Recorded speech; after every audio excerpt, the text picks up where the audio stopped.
할렐루야, 한 주간도 건강히 잘 지내셨습니까? 우리 지난주에 이어서 두려움을 몰아내는 방법에 대해서 우리 지난주에 다뤘고, 그리고 예수님을 의지해서 사탄의 거짓말을 무시해야 된다.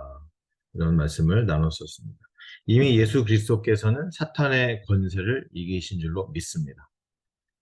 골로새서 2장 15절에 보면 통치자들과 권세들을 무력화하여 드러내어 구경거리로 삼으시고 십자가로 그들을 이기셨느니라. 할렐루야. 이렇게 말씀하고 있습니다. 여기서 통치자들과 권세들, 그것들은 사탄의 통치와 사탄의 권세들을 말씀하고 있는 것입니다. 이미 그런 사탄의 모든 권세와 통치를 다 무력화하시고 그것을 밝히 드러내서 구경거리로 삼으신 분이 바로 예수 그리스도이심을 믿습니다.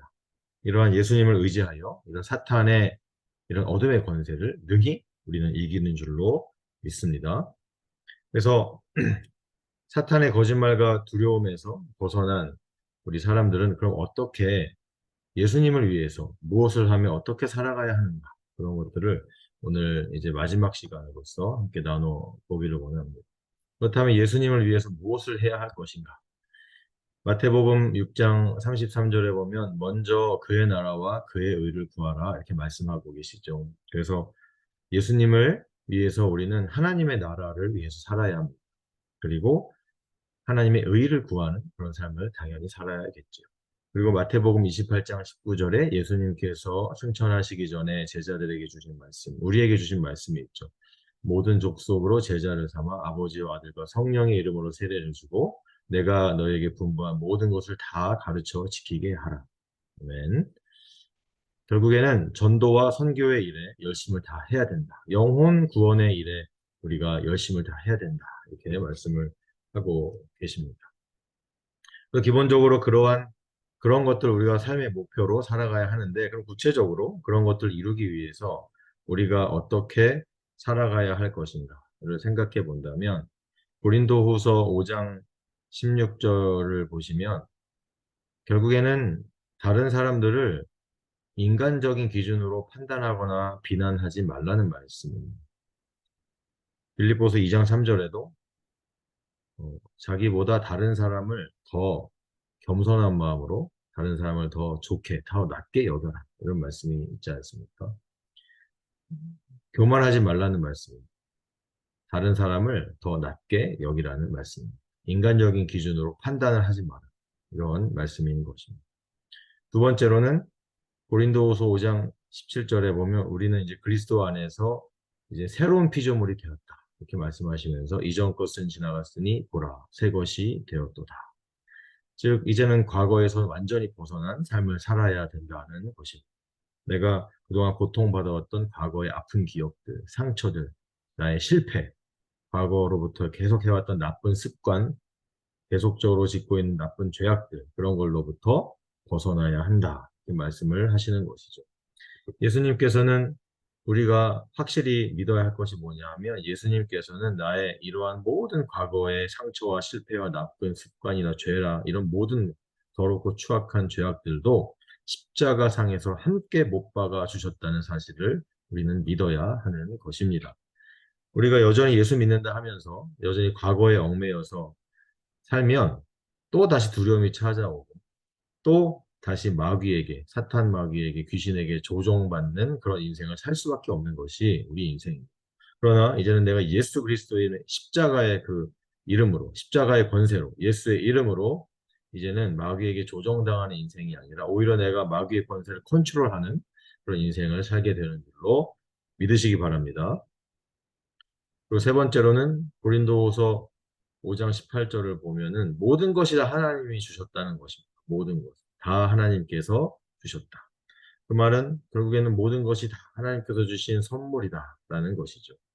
예수님을 위해서 살다 보면 우리가 좋은 일을 겪기도 하지만 나쁜 일을 겪기도 하죠. 늘 기쁘고 즐거운 일만 있는 것이 아니고 행복만 있는 것이 아니고 사실은 불행이 더 많게 느껴지기도 합니다. 좌절할 때가 많고 고통과 고난이 있을 때가 참 많습니다.